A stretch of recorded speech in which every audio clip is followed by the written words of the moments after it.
हे friends, welcome है this Amlesh. आप सबका बहुत बहुत स्वागत है कॉमर्स बीज यूट्यूब चैनल्स में। इस वीडियो में हम लोग बात करेंगे कि how to study for class 12th commerce से।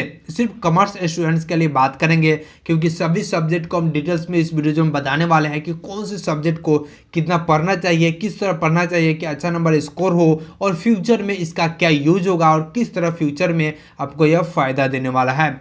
हम यह नहीं कहेंगे कि हम आपको दूसरे के एनालिसिस कर करके कह देंगे 4 घंटा पढ़ो 5 घंटा पढ़ो, ऐसा कुछ हम नहीं कहेंगे। हमने जो पढ़ा, हम भी क्लास 12th में कॉमर्स से लिए हुए थे और ग्रेजुएशन भी कॉमर्स से ही कर रहे हैं। तो यहाँ पे ध्यान देने वाली बात यह है कि हमने जो पढ़ा किस तरह पढ़ा, जिससे कि 77.8% नंबर हमने स्कोर किया था क्लास 12th में। तो आप कैसे कर सकते हैं, कैसे पढ़ सकते हैं कि आपका भी नंबर अच्छा स्कोर हो। हम यह नहीं कहेंगे कि मेरा बहुत अच्छा नंबर स्कोर हो गया, नहीं, बहुत अच्छा तो नहीं है लेकिन फिर भी बहुत है। मेरे पूरे फ्रेंड सर्कल में सबसे ज़्यादा मेरा ही नंबर आया हुआ था और आपका भी ऐसा हो सकता है, जिससे कि आपको बहुत ही ज़्यादा रिस्पेक्ट मिले आपको अपने फ्रेंड सर्कल में और आपके फैमिली मेम्बर में, और आप जा रहे हैं उस लोकेशन में। तो इसके लिए आपको पढ़ना पड़ेगा, मेहनत करना पड़ेगा। कैसे करना है, चलिए हम वीडियोज़ को आगे कंटिन्यू करते हैं और बताते हैं। लेकिन उससे पहले गाइज मैं आपको बता देता हूँ, अभी बहुत सारे स्टूडेंट्स क्या मिस्टेक करते हैं कि बहुत बुक खरीद लेते हैं। यहाँ पे देखिए, हम बुक यहाँ पे भी रखे हुए हैं, यहाँ पे भी रखे हुए हैं, वहाँ पे रैक में भी रखे हुए हैं। तो यहाँ पे बुक खरीद करके रख लेना अलग बात होता है और उसको पढ़ना अलग बात होता है। स्टूडेंट्स को जब फोर्स कीजिए कि भाई पढ़ाई करो पढ़ाई करो, गार्जियन हो या फिर टीचर हो तो क्या करता है, बुक लेकर रख लेता है खरीद कर करके और फिर उसे पढ़ता नहीं है।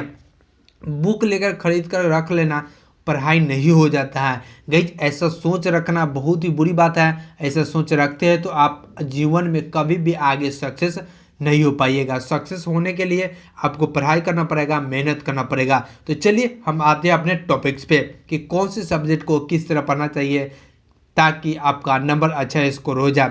ध्यान से देखिएगा, अकाउंट्स जो होती है काफ़ी ज़्यादा इंपॉर्टेंट सब्जेक्ट होती है और क्लास 12th कॉमर्स में 5 सब्जेक्ट पढ़ने को मिलता है, आप सबको पता होगा।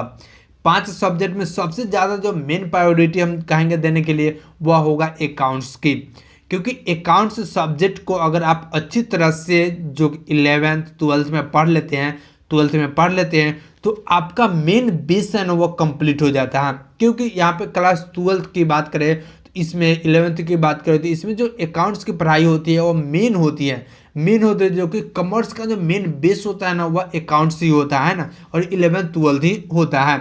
जिससे कि इन फ्यूचर अगर कोई भी डिग्री करते हैं, जनरल आप ग्रेजुएशन कीजिए, एमबीए कीजिए, बीबीए कीजिए या फिर आगे सीए सीएस कीजिए, कुछ भी कीजिएगा ना तो वहाँ पे आपको अकाउंट्स की पढ़ाई ज़रूर करनी पड़ेगी। चाहे जिस फील्ड में जाइए आपको वहाँ पे अकाउंट पढ़ने को ज़रूर मिलेगा। तो उसके लिए इन फ्यूचर कोई दिक्कत ना हो, कोई प्रॉब्लम ना हो, कोई क्वेश्चन समझ में ना आए, तो इसके लिए आपको शुरू से ही मजबूत रहना पड़ेगा।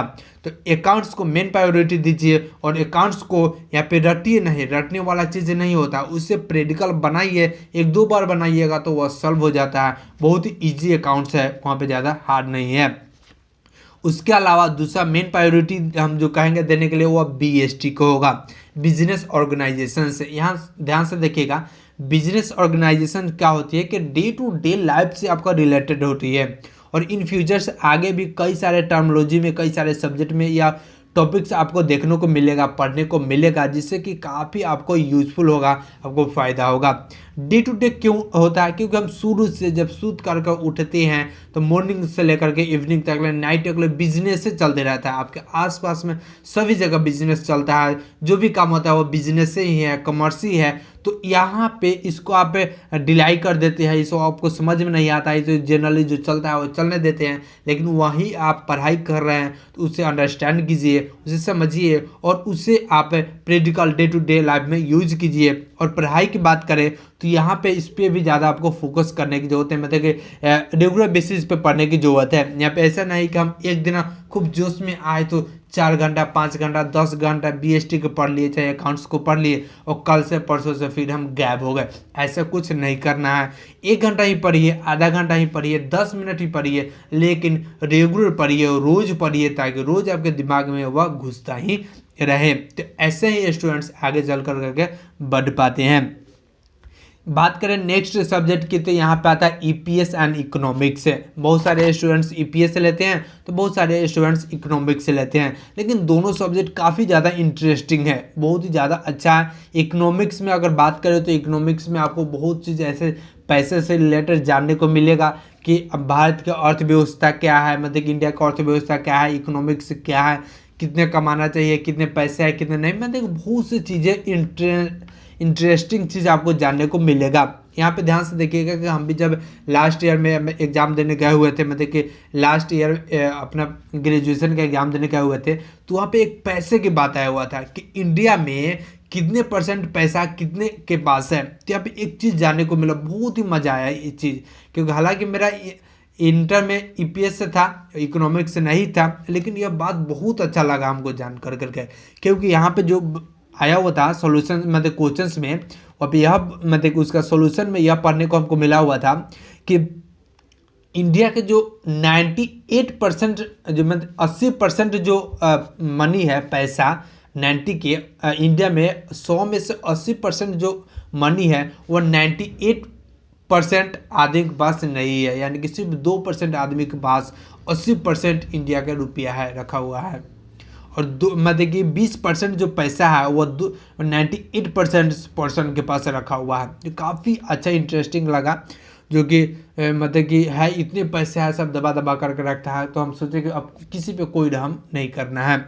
इसके अलावा जो 2 सब्जेक्ट आता है जिसमें हिंदी इंग्लिश आता है, तो इसके अलावा हिंदी इंग्लिश को तो हम बात नहीं करेंगे, क्योंकि हिंदी इंग्लिश बहुत ही बेसिक चीज़ें होती है, आप थोड़ा सा भी पढ़ाई करते तो निकाल लेते हैं। लेकिन यहाँ पे हम ध्यान देने वाली बात जो हमने बोला कि ईपीएस पे, इकोनॉमिक्स पे, बीएसटी पे, अकाउंट्स पे, जिस पे सबसे ज़्यादा फोकस करनी है वह अकाउंट्स पे। अकाउंट्स बहुत ही ज़्यादा इंपॉर्टेंस है, और यहाँ पे पढ़ने की बात आती है तो डेली पढ़िए, ठीक है। डेली अभी एग्जाम टाइम आने वाले हैं, तो एग्जाम टाइम आने वाले मतलब आ चुका है, आने वाला नहीं, आ चुका है, तो यहाँ पे आप एक शेड्यूल बना लीजिए। अकाउंट्स 2 घंटा, बीएसटी 1 घंटा, ईपीएस 1 घंटा, और हिंदी इंग्लिश आधा घंटा या फिर 1 घंटा, और रोज़ पढ़िए।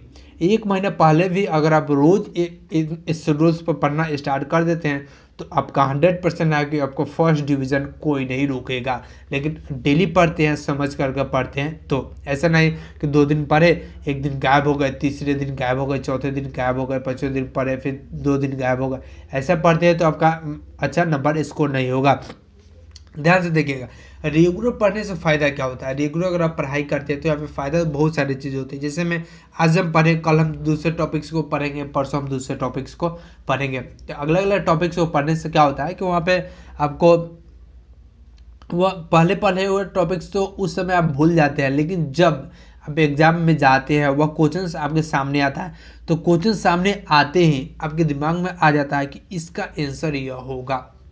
क्या होगा? इसका आंसर यह होगा, यहाँ पे हमको यह लिखना होगा, और जैसे ही लिखना स्टार्ट करते हैं तो वो शुद्धता ही नहीं, टॉपिक दिमाग में और आते जाता है, उससे रिलेटेड और आते जाता है, और आप लिखते पूरा लिख डालते हैं, और आप पता चला नहीं कितना ईजी है, इस तरह के दिमाग में वर्ड आ जाता है। तो इस तरह ही आपको आना चाहिए। और यह वीडियो जो आपको कैसा लगा आप हमें कमेंट करके जो बताया, साथ ही आप इंस्टाग्राम ट्विटर पर फॉलो कर सकते हैं, लिंक आपको वीडियो के डिस्क्रिप्शन में मिल जाएगा। तब तक ले गाइस मिलते हैं किसी और वीडियोज में, टिल देन बाय बाय।